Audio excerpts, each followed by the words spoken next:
A Xunta investirá 768.000 euros en diferentes actuacións paisaxísticas, medioambientais e de mellora de equipamentos nos concellos da Barbanza. O delegado territorial da Xunta na Coruña, Ovidio Rodeiro, anunciou as axudas que este ano distribuirá a Xunta de Galicia nos concellos da comarca do Barbanza. En total repartiránse 768.199 euros para facer obras en Boiro, Carnota, Lousame, Mazaricos, Muros, Outes, Pobra do Caramiñal, Portodosón, Rianxo, Ribeira e Mancomunidade Serra do Barbanza. Ovidio Rodeiro destacou que estas axudas son posibles grazas á aprobación en 2009 da lei pola que se regula o aproveitamento eólico en Galicia e se crea o canon eólico e o Fondo de Compensación Ambiental, xa que antes os concellos non percibían nada polos muiños de produción de enerxía eléctrica instalados no seu territorio.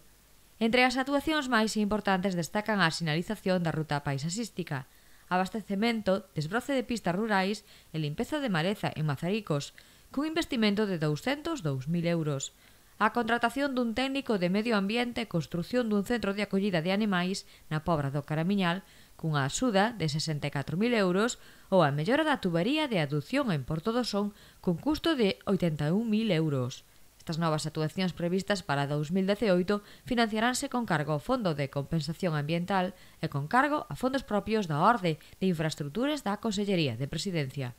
As subvencións do Fondo de Compensación Ambiental correspóndenlles aos concellos que teñen no territorio municipal un polígono de delimitación dun parque eólico ou están afectados pola correspondente instalación de conexión ou vía de evacuación. Estas axudas van destinadas a financiar iniciativas orientadas á conservación da biodiversidade, ao impulso da eficiencia, ao uso sostible de enerxías renovables e á restauración e reposición do medio ambiente e reequilibrio territorial.